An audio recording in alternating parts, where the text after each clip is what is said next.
Hey guys, if you're new here and you like what I'm putting out, don't forget to hit that big red subscribe button and turn on all notifications so you never miss an upload. So Mighty Morphin issue number 8. This issue was very interesting.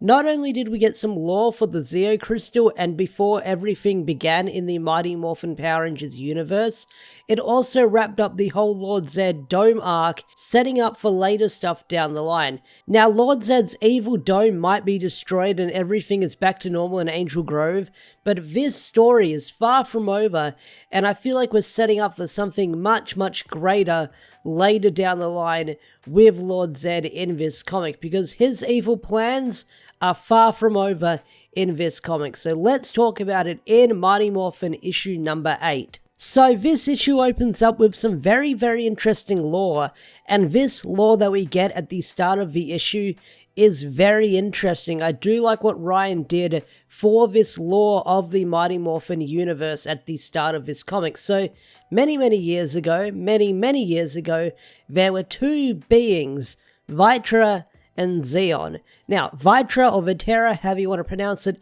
is this three-headed Ghidorah looking monster, and it looks really cool. And then you've got Zeon, which is this white knight with this really cool armor, really cool sword, looking like something out of Dark Souls, to be honest. And they were two beings that had an awesome battle, and they were evenly matched.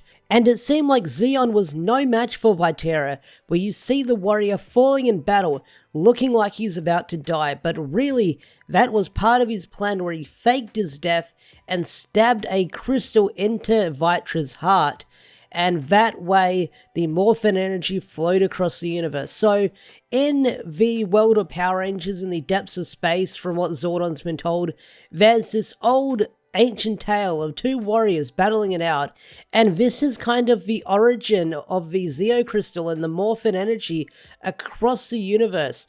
Now, whether this story is true or over-exaggerated as legends are told as they're passed down through time, I do wonder if this is the actual origin of the Zeo Crystal and the Morphin energy and stuff like that. I'm not calling Zordon a liar or his family a liar, but you know how all these battles happen in history and they're over-exaggerated or we don't know the full story. I want to know what the full story for this battle was many years ago. Meanwhile, back in the present day, you've got Tommy fighting off the Prime Putties, and Aisha comes in to help with her Zord, helping Tommy fight off the Putties, but things aren't looking good for the both of them.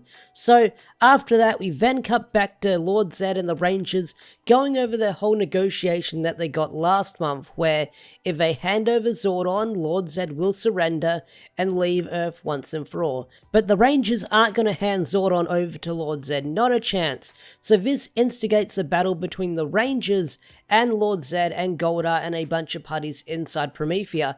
Not only that, Candace shows up to assist the Rangers in the battle, getting a good hit on Lord Zed by doing a sneak attack. So while this is all going on, Matt and Grace are talking, and this gives Matt a chance to escape and help out Tommy on the battlefield. So after that, we then cut to the command center where Matt is trying to contact Billy, asking for help trying to control the Dragon Zord. And this is where we get the reveal that we've all been waiting for. Zordon discovers that Billy was keeping a secret from everyone the whole time, betraying Zordon's trust, betraying the Rangers' trust.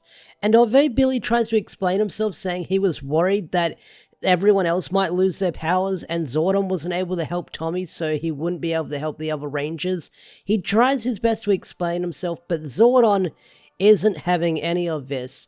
And this is where Zordon claps back with something deep, bringing Billy to feel uncomfortable by looking at the panel. You can see the sadness drawn on his face, where Zordon says, "Billy, you're so smart, you're capable of doing a lot of things and solving any problem you put to your mind. So I've got one for you.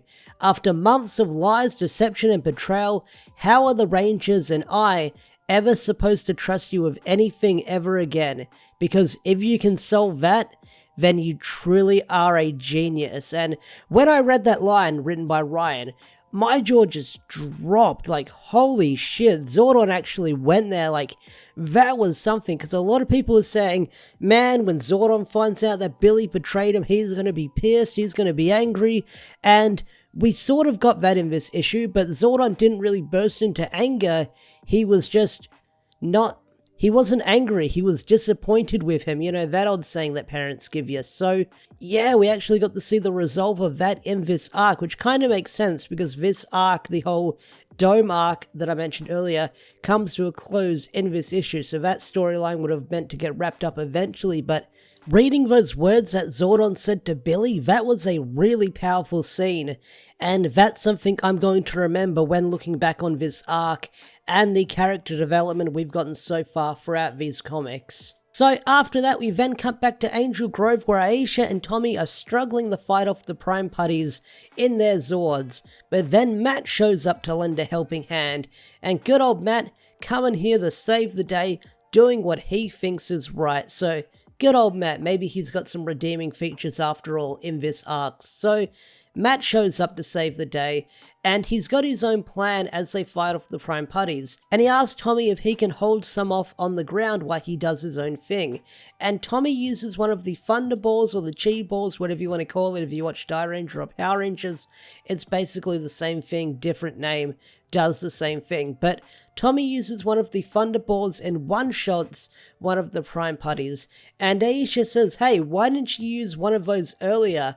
And before Tommy can really respond, he's distracted by what Matt's doing, and Matt's plan is to use the Dragon Zord and just blast the sky, blast the dome, destroying it once and for all, and saving the day. So, yeah, Matt had some redeeming features in this issue after all. He did the right thing, or what he thought was the right thing, being there on the battlefield with the Rangers, but Matt does have some interesting lines that close off saying, Tommy, think what you want, we're the same, we're just simply following orders, I'm just like you. So that's Matt's story arc wrapped up there, but I get the feeling with Matt still being the Green Ranger, we haven't seen the last of him just yet. I mean, we're going to see more Matt later down the line in this comic. So the last couple of pages, I was not expecting the battle to end this way or go in this direction. So the Rangers are fighting off Goldar and a bunch of Prime Putties, Lord Zed and Candace are fighting, and Goldar tells Grace to open fire on the Rangers, finish them off, and Grace is like, sure thing, banana bread.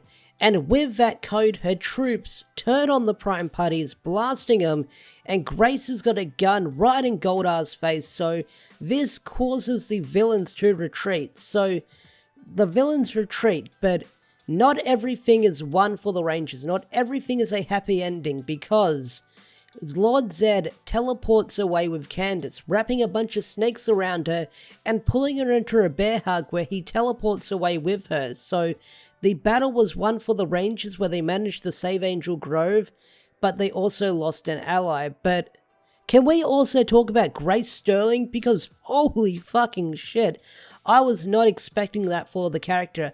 I know I've said several times this character is always planning, she's always plotting, she's always got something going on in that big brain where she's like 2 steps ahead of the reader, unless you saw this coming, but I didn't see this coming. But for her plan to turn on Lord Zed and just wipe out the Prime Putties, causing him to retreat, was just something. I did not see that coming. So Grace Sterling, MVP of this issue for sure. You gotta love her. I mean, everyone says Grace should become a Ranger again, but I mean, she's got big brains even when she's not a Ranger, so I kind of love Grace Sterling being this brains of Promethea, turning the tides in her own situation when the odds seem like they're stacked up against everyone. So that was freaking awesome. So I can't wait to see what Grace is going to do moving forward, because she's also a big player. So yeah, the bad guys retreated, but they got Candace, and we'll have to talk about that in a bit. So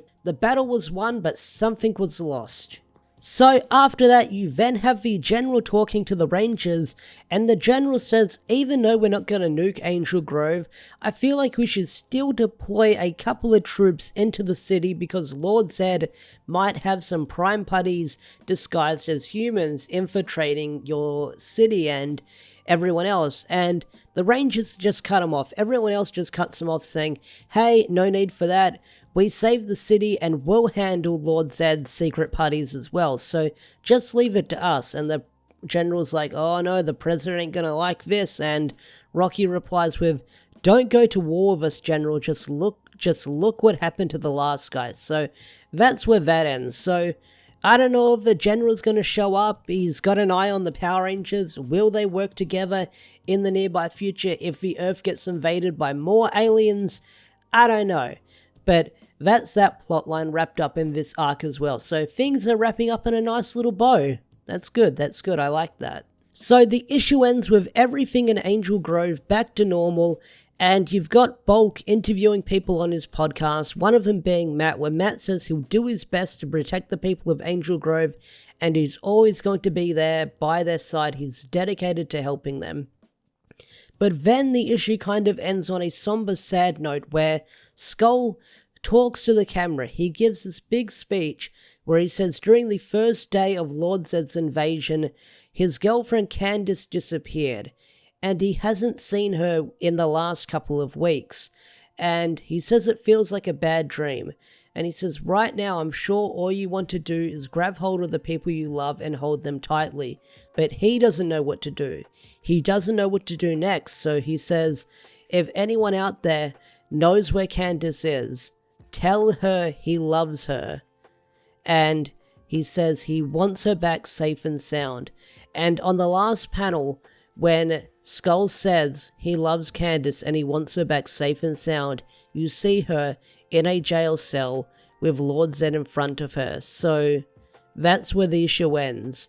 That's where the issue ends, with Candace in a jail cell at the mercy of Lord Zed. So yeah, that's a somber note to end the issue on, because as Skull is giving that big speech, you do get some happy moments, sort of happy moments, one of them being Billy sitting outside the command center, staring at the stars. You've got Rocky hanging out with his little sister, Matt giving out autographs, and then the final panel you see that I mentioned earlier is Candace in jail. So, like I mentioned earlier, even though the Rangers won the battle, they did lose someone important, an important ally, and someone very important to Skull. So whatever's going to happen next for Candace and Lord Zed and these characters moving forward, I'm excited to see what happens next. But like I said, the issue kind of ended on a weird somber note, a sad note you could say, as you see Candace sitting in the jail cell, because who knows what's going to happen to her. She looked like she was alright, she was just sitting there, but things are probably going to get worse between now and the next issue. We'll have to wait and find out. Anyway guys, that's my mini review, my mini discussion, my mini recap of Mighty Morphin issue number 8.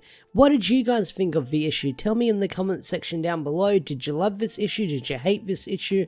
What are your predictions for whatever you think's going to happen next? With that said, I think I'm going to bring this video to a close. Special thanks to all the members such as Swagger4. If you want to get your name shouted out like Swagger4 over here, become a Zord Team member or higher for special perks on the channel and stuff like that.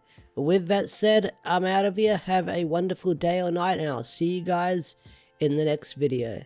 Bye bye.